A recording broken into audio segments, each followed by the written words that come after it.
হতাশা মাদক দিয়ে দূর হয় না। হতাশা দূর হবে, বলে দিব, তিনটা জিনিস, মাত্র তিনটা। কয়টা ভাই? এক, 5 ওয়াক্ত নামাজ। এক কি? নামাজে আপনি ওযু করে সিজদা দেন, ইনশাআল্লাহ আপনার মনে প্রশান্তি না আসলে আমাকে এসে বলেন যে আসলে।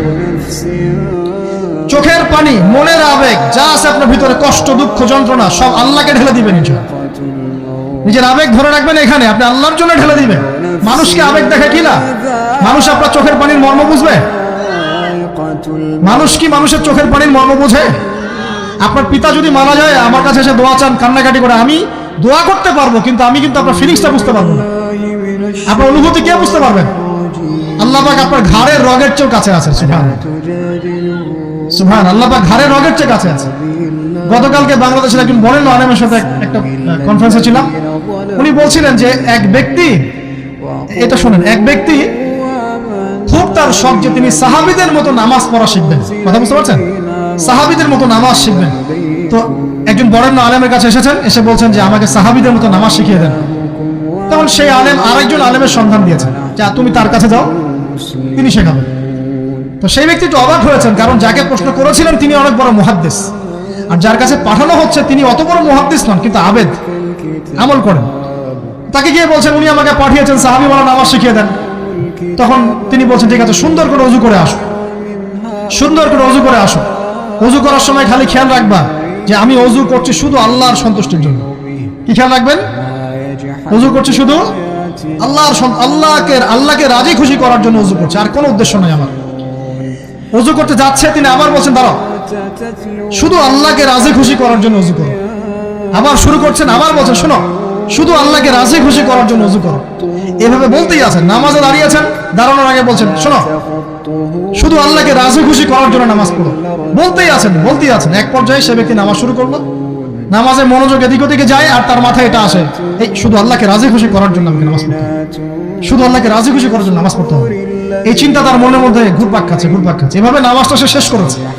শেষ করে চিন্তা করছে যে নামাজ তো পুরোপুরি মনোযোগ দিতে পারলাম না।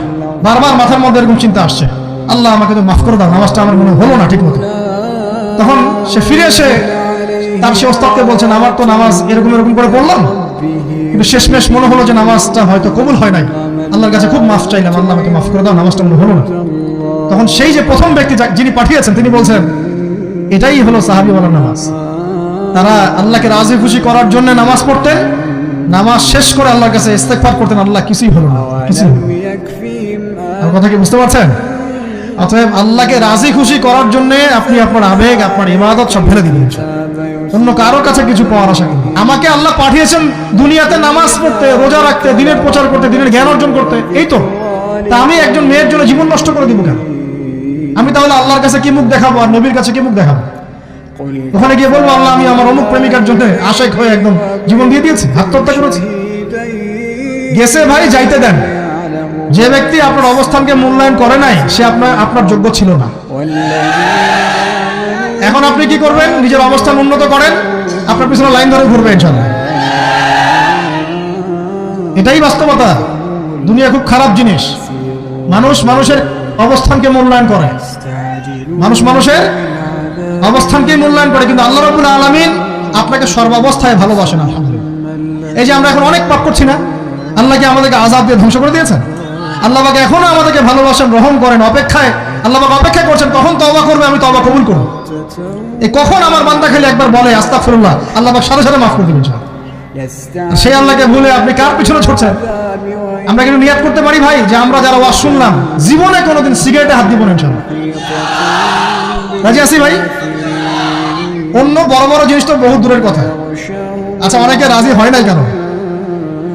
আপনারা কি অলরেডি আসক্ত? আমি অনেক ভাইকে দেখেছি মাশাআল্লাহ ইফতার খুলেই একদম বেনসন টানা শুরু করে। হ্যাঁ, এটা যে হারাম আপনাদের কেউ ওয়াজ করে শোনায় নাই? এটাকে কি মনে করেন আপনারা, হারাম না হালাল?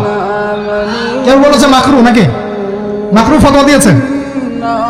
মাকরুহ শব্দের অর্থ জানেন আপনি? মাকরুহ শব্দের অর্থ কি শোনেন, সূরা বনী ইসরাঈল খুলবেন। কোন সূরা? সূরা বনী ইসরাঈল। আল্লাহ পাক বলছেন আমি বনু ইসরাঈলকে এই কাজগুলো করতে নিষেধ করেছেন। কোন কাজ?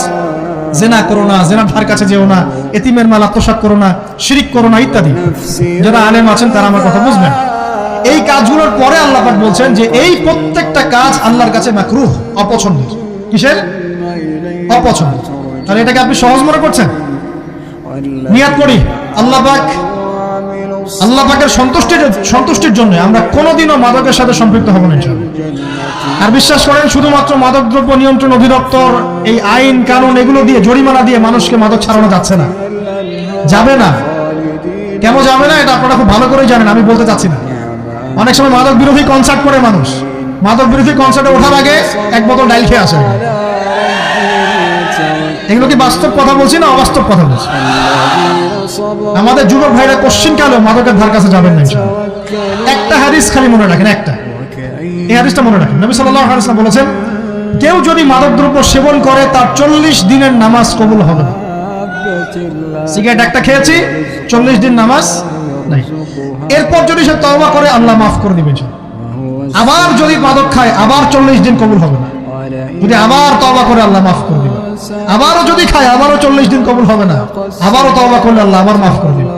চতুর্থবার সে যদি মাদক খায়, আল্লাহ রাসূল সাল্লাল্লাহু আলাইহি ওয়াসাল্লাম বলছেন, আল্লাহ পাক কিয়ামতের মাঠে তাকে তিনাতুল খাবাল পান করাবেন। কি পান করাবেন? তিনাতুল খাবাল। সাহাবীরা বললেন, ইয়া রাসূলুল্লাহ, এটা কি তিনাতুল খাবাল? কি? নবী সাল্লাল্লাহু আলাইহি ওয়াসাল্লাম বলছেন, এটা হচ্ছে জাহান্নামীদেরকে আযাব দেওয়ার পর তাদের রক্ত মাংসের যে পুঁজ বের হবে, এই যে ড্রিঙ্কস, জাহান্নামের হার্ড ড্রিঙ্কস, এই ড্রিঙ্কস এর নাম হলো তিনাতুল খাবাল।